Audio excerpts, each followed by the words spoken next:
Some people have been bullied. Some people are just stressed out. Some people are insecure. Some people are fat and overweight. I call myself fat because I was fat. And people don't want to do that. They want to say, oh, don't call yourself fat. Don't call yourself dumb. If you're not real and raw with who the you are, nothing's going to change. And in this nice new world that we live in, we want to hear, you're just a little big. No, man, you might be fat. We surround ourselves around people that make us feel great. They tell us what we want to hear. The second we put ourselves amongst the uncommon people, we don't like that feeling. That challenging feeling that of that person who's waking up at 3:30 in the morning and saying, hey, push your shit off, we're going for a run. We don't like that challenge. We like that person who says, hey, you know, man, I don't feel good today, man. And they say, oh, it's okay, brother. We don't want that mother who's like this. Hey, man, no, bro. Hit your on, man. Stop being a punk. This is all about the Quitty mind. So what's the Quitty mind? So let's say it's day one of a job interview. We all know what that feels like. You have your clothes laid out. You got your food ready to go in the morning. You've been preparing for weeks and weeks and weeks. You show up and you bring your best self. You get the job. Merry Christmas. All right. After a couple months, you start showing up to work a little later. You don't look as good. Your clothes aren't laid out. Your breakfast isn't ready. Your mind's getting softer. We do that to everything in life. When New Year's coming up, guess what?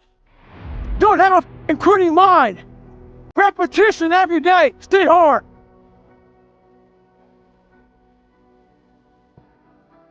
I believe that most human beings are only living at about 40% of their capability. So the mind has a governor, like a car. If you're driving a car and the car has a governor on it, the car may say 130 miles an hour, but the governor is set for 91. The car wants to go. The car wants to go, but that factory said, we're not going past 91.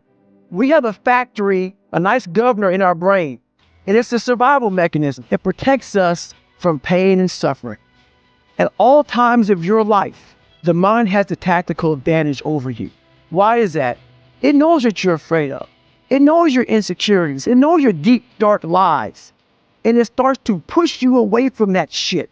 It pushes you in a direction that is comfortable.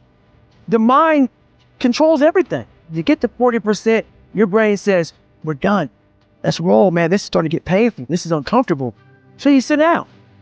You have to figure out ways, and everybody's different. That's how the book kind of talks about, like we all have these things about, 5 steps to this and 4 steps to this. It's a lot more than that. That's all. It's a practice that you have to, it's a habit.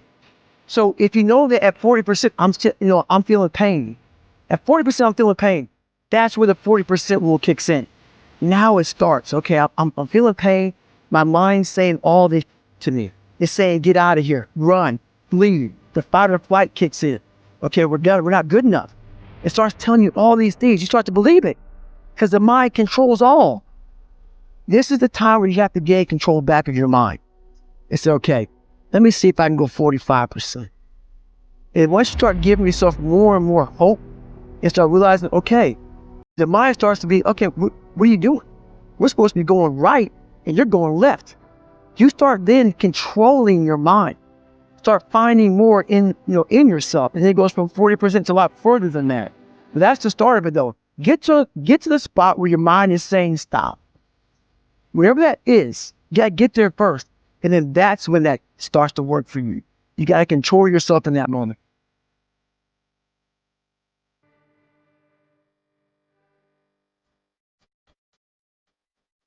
But that time of year again, we start to feel real happy. Why? Because we're not going to work. If you believe in Santa Claus and you celebrate Christmas, you're looking forward to Santa Claus coming down the chimney giving you some presents. It's a real good time of year. So in that good time of year, we start to feel real good about ourselves. So I start to feel great. So we start making promises to ourselves about, hey, I'm going to lose some weight. I'm going to do better in school. I'm going to be better here, be better there. But guess what happens?